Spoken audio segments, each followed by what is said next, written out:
নমস্কার, আমি নীলাক্ষী। আবারও চলে এলাম সুরমূর্ছনা পরিবারের পেজে একটি টিউটোরিয়াল ভিডিও নিয়ে।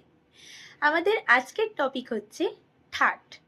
ঠাট কি এবং আমরা কিভাবে খুব সহজ পদ্ধতিতে ঠাট মনে রাখবো, মানে সহজ পদ্ধতিতে ঠাট শেখা। চলো, ঠাট কথাটার সাথে আমরা যারা গান বাজনা করি প্রত্যেকেই পরিচিত। এবারে আমি আজকে বলবো ঠাট কি এবং ঠাট কতগুলি আছে।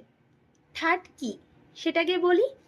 ঠাট হচ্ছে, আমরা প্রত্যেকেই জানি, মোট স্বর হচ্ছে আমাদের 12টি, বিকৃত এবং শুদ্ধ মিলিয়ে আমাদের 12টি স্বর।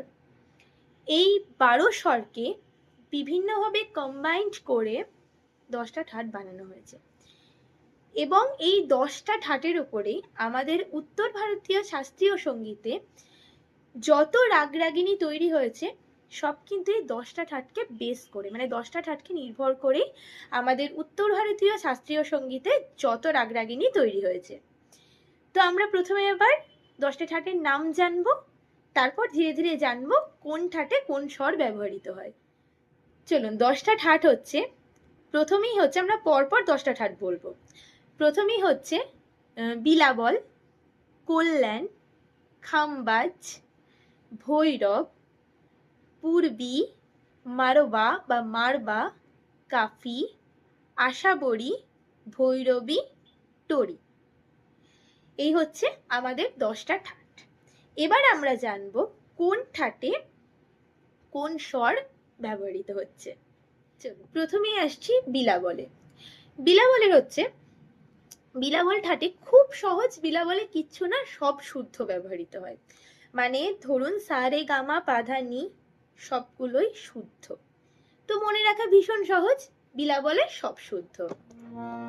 সা রে গা মা পা ধা নি সা, সা নি ধা পা মা গা রে সা।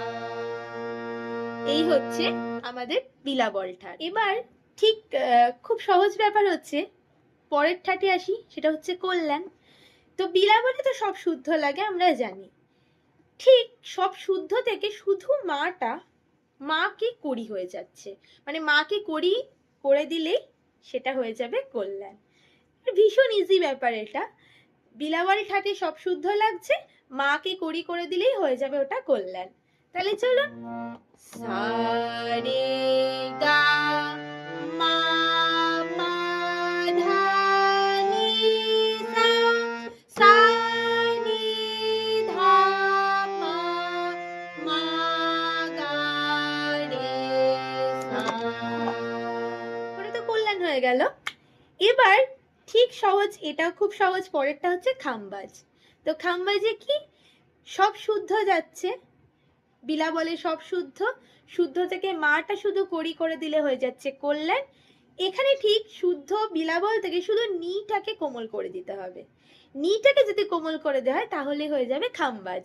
ভীষণ সহজ ব্যাপার। চলো, সা রে গা মা পা ধা নি সা, সা নি ধা পা মা গা রে সা।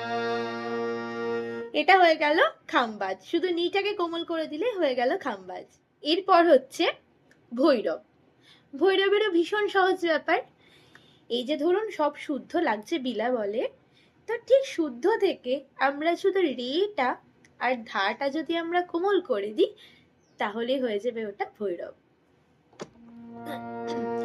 সা রে গা মা পা ধা নি সা, সা নি ধা পা মা গা রে সা।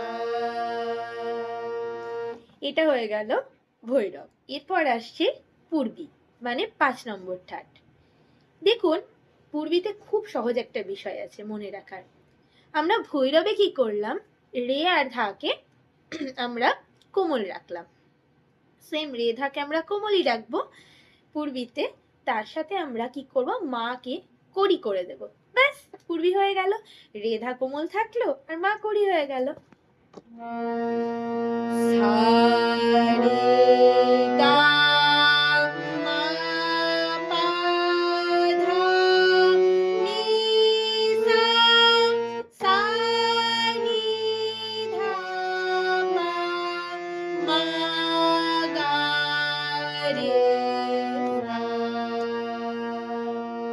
ব্যাস হয়ে গেল। আজকে আমরা এই 5টা ঠাটই জানলাম, এই 5টা ঠাটই জানবো, এবং পরবর্তী ভিডিওতে, পরবর্তী টিউটোরিয়াল ভিডিওতে আমরা বাকি 5টা ঠাট নিয়ে আলোচনা করব। যে বাকি আর 5টা ঠাট থাকলো সেটা নিয়ে আলোচনা করব। এই ঠাটটা মনে রাখার জন্য একটা সহজ, ভীষণ সহজ একটা পদ্ধতি আছে, একটা গান আছে, তো সেটা পরে কখনো আমরা জানবো। তো চলুন আজকে এই পর্যন্তই থাক, পরবর্তী ভিডিওতে আবার দেখা হচ্ছে। ভালো থাকবেন সকলে।